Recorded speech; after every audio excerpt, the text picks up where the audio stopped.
Good morning student. So good morning, very good morning to all of you. So dear student, आज मैं आपके लिए बहुत ही important जो 2022 बिहार बोर्ड एग्ज़ाम के लिए मोस्ट VBI है वैसा थ्योरम, मैथ का थ्योरम लाया हूँ जो NCERT book 6 chapter geometry theorem का है जिसका नाम है थेल्स बिलोम। ठीक है।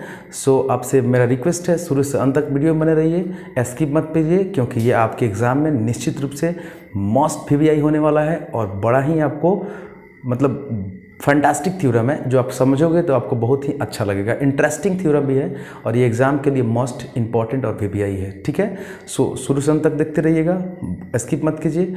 चलिए देखते हैं आपका ये थेल्स बिलोम थ्योरम क्या कहता है। थेल्स का उल्टा है इसलिए थेल्स बिलोम बोल रहे हैं। ठीक है। कन्वर्जन ऑफ थेल्स बोलते हैं इंग्लिश में इसको। ठीक है, conversion of Thales. So let start guys. देखिए ध्यान दीजिए, आपका ये थ्योरम कहता है 6.2 प्रमेय 6.2 थेल्स बिलोम, क्लास 10th ज्योमेट्री चैप्टर का है, NCERT आप देख पा रहे होंगे। इसमें सबसे पहले आपको कथन को ध्यान देना है। ठीक है। तो ये कथन यानी स्टेटमेंट क्या बोले हैं थेल्स जिन्हें, उसको ध्यान देना है।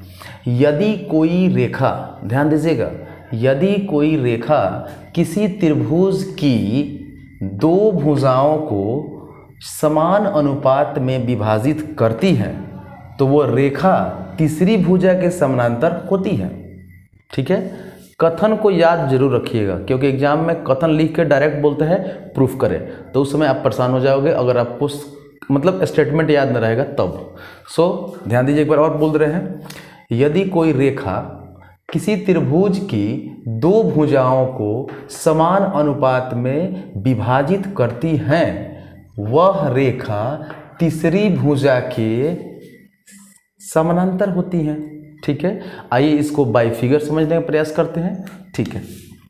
ये कह रहा है कि अगर कोई त्रिभुज है, देखिएगा ध्यान से, ABC कोई त्रिभुज है, उसमें अगर कोई रेखा हमने D खींच दिए तो कह रहा है कि ये D अगर इस रेखा AB को और AC को इक्वल रेशियो, सेम रेशियो, समान अनुपात में AB/D और AE/EC के रूप में बांट दें तो जो D रेखा होगा D वह BC के समानांतर होगा। इस बात को प्रमाणित करना है। ठीक है।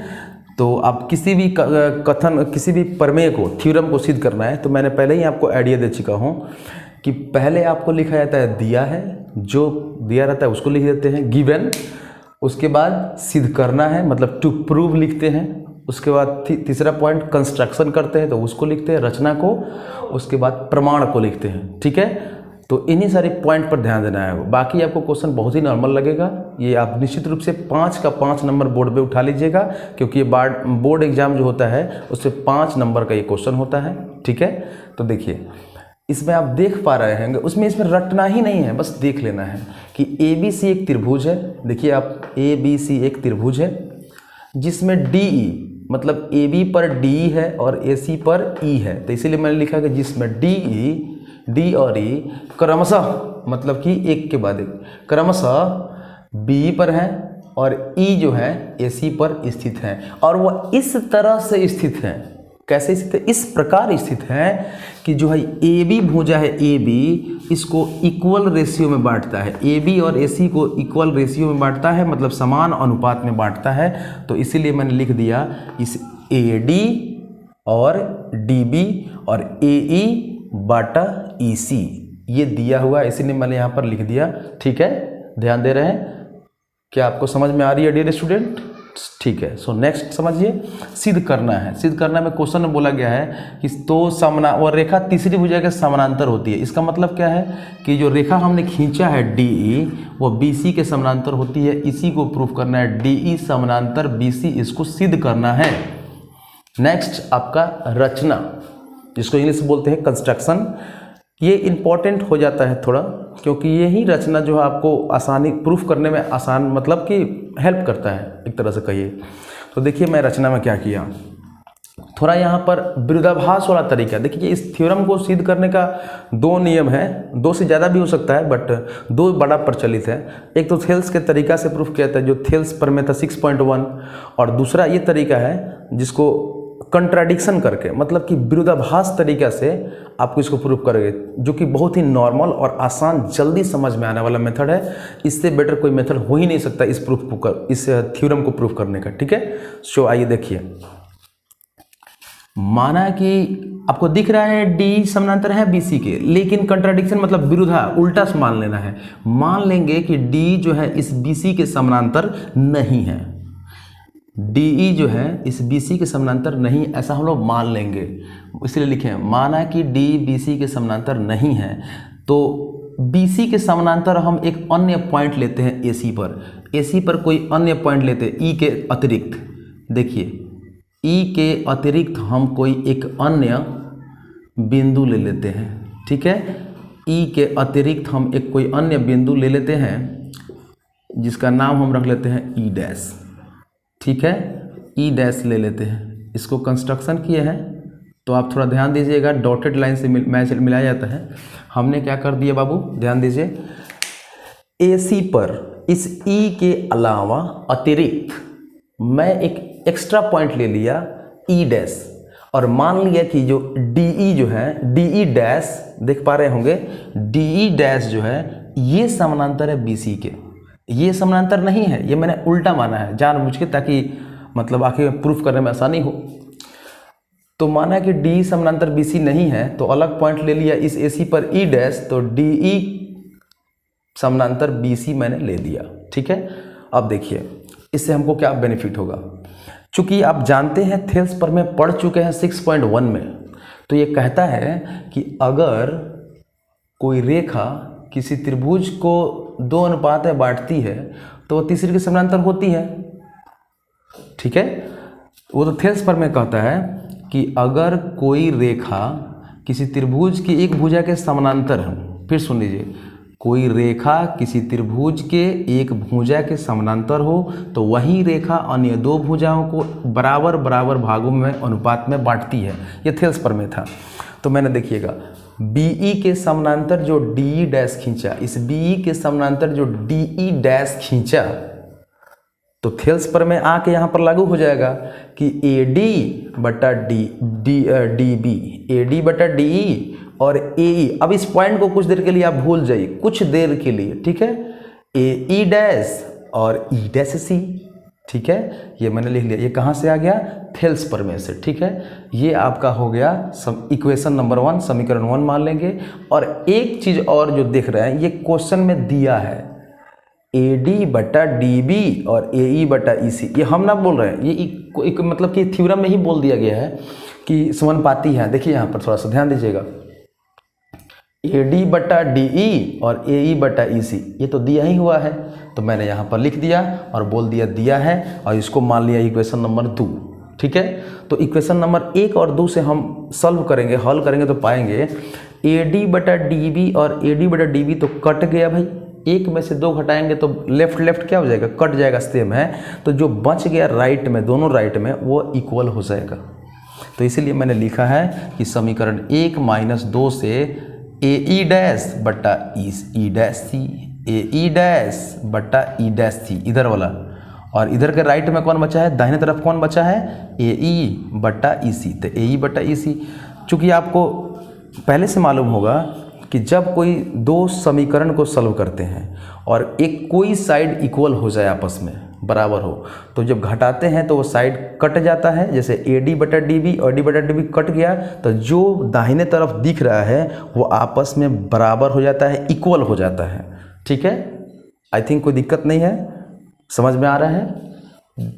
ठीक है, तो आगे देखिए इतना तो हम लोग को बहुत आसानी से प्रूफ मतलब कि आगे आ गए हम लोग। अब इसको थोड़ा सा और आसान बनाने के लिए एक दोनों तरफ इधर भी जोड़ दे रहे हैं, इधर भी जोड़ दे रहे हैं, ताकि प्रूफ करने में आसानी हो। चूँकि आप जानते हैं कि कोई भी संख्या सेम संख्या, एक समान संख्या जोड़ सकते हैं या घटा सकते हैं, क्योंकि फिर काट देंगे तो कोई फर्क पड़ेगा नहीं, या घटा देंगे तो इसीलिए मैंने प्रूफ को आसान बनाने के लिए इधर भी 1 जोड़ दिया, इधर भी 1 जोड़ दिया। ठीक है, ध्यान दीजिए, दोनों तरफ 1 जोड़ने पर, अब देखिए जो यहाँ पर था, जो आपको दिख रहा है यहाँ पर, वहाँ सेम टू सेम मैंने लिखा, कोई अंतर नहीं आया, बस 1 इधर जोड़ दिया, 1 इधर भी जोड़ दिया। तो आपको थोड़ा भिन्न का जोड़ यहाँ पर अच्छा से समझ में आना चाहिए। ये क्या करेंगे, इसको डायरेक्ट इसमें गुना करेंगे तो ई सी ई डैश सी एक में गुना करेगा तो उतना ही आ जाएगा। अब पहले से ए ई डैश है और बटा में ई डैश सी हो जाएगा। ठीक, फिर इधर आइए, ई सी जाके मल्टीप्लाई करेगा तो ई सी बन जा ई सी, मतलब ई सी एक बार में ई सी एकम ई सी हो जाएगा और ए ई है तो ए ई लिखा गया। ठीक है, अब देखिए, अब इस चीज़ को आप चित्र में ले जाकर देखिए फिगर में, तो देखिए ए ई डैश, ध्यान दीजिएगा, ए ई डैश और ई डैश सी मिलेगा तो ए सी बनेगा, जो कि मैंने लिखा यहाँ पर। फिर आइए, ए ई डैश और ई सी, अब देखिए फिर ए ई मतलब इतना और फिर ई सी मिलेगा तो क्या बनाएगा, ए सी बनाएगा, तो मैंने ए सी लिख दिया। और ये बदलाव कहाँ से हुआ है बाबू, चित्र से हुआ है, इसलिए मैंने यहाँ पर चित्र लिख दिया। ठीक है, अब ध्यान दीजिएगा, ए सी से ए सी तो क्या हो जाएगा, कैंसिल हो गया, कट गया, तो आपको ई डैश सी और ई सी क्या हो जाएगा, बराबर हो जाएगा। तो ये बराबर पता है क्या कर रहा है, ये बराबर जो आ गया ना, ये आपसे बहुत कुछ कहता है। इसको चित्र पे ले जाकर देखिए, आपको समझ में आएगा। ये कह रहा है ई डैश सी, यानी ई डैश सी कौन है, ई डैश सी इतना दूरी बराबर हो गया इसी के। अब इसका मतलब समझ रहे हैं, ये बड़ा दूरी और ये छोटा दूरी जो है आपस में बराबर है। इसका मतलब है कि जो ये ई डैश दूरी जो दिख रहा है वह रियल में इतना दूरी है ही नहीं, क्योंकि ये और ये आपस में बराबर हो चुका है। इसका मतलब ये कह सकते हैं हम लोग कि जो ई डैश है, ई डैश वो कहाँ आ गया, वो आपको मतलब ये यहाँ से ना रह के अब ई पर आ जाएगा, ई डैश पर ना होकर ई पर आ जाएगा, क्योंकि आप देखिए ये बड़ा दूरी और ये छोटा दूरी एक समान है, इक्वल है। तो हम लोग कह सकते हैं कि ई डैश कुछ है ही नहीं, ई डैश कहाँ है, ई पर है। तो इसीलिए मैंने लिखा है कि इसको रिजल्ट जो हम लोग प्रूफ किए हैं, इस आधार पर हम लोग कह सकते हैं कि जो आपका ई डैश ई पर है, इससे स्पष्ट होता है कि बिंदु ई डैश जो हम लोग लिए थे एक्स्ट्रा, वो अलग नहीं है, वह ई पर ही है। इसका मतलब हम लोग का मानना यहाँ पर गलती हो गया, डी समानांतर नहीं है, यहाँ पर समानांतर कौन है, डी समानांतर बी सी है। इस चीज़ को मैंने प्रूफ कर दिया, जो कि सामने दिख रहा है, डी ई समानांतर बी सी, जो कि प्रूफ हो गया। ठीक है, तो इस तरह से मेरा आज का थ्योरम खत्म हुआ। So dear student, I hope बहुत आपको समझ में आया होगा, और इसी तरह आप मेरे चैनल में बने रहिए। ये मोस्ट VVI क्वेश्चन है जो एग्जाम में निश्चित रूप से आता है। अतः आपसे रिक्वेस्ट है कि इसको एक बार दो बार, मुझे पता है कि कुछ बच्चों को जो जिसका बेसिक थोड़ा डल है, हो सकता है थोड़ा परेशानी हो रहा होगा, बट अपनी तरफ से मैंने बहुत कोशिश किया समझाने का। आप लोग इसको एक बार दो बार, जिस तरह तो 2 बार 3 बार देखोगे तो पक्का है कि समझ में आना ही है। और इसको इसलिए आप पढ़िए क्योंकि एग्ज़ाम में आपको 5 मार्क्स दिला देगा।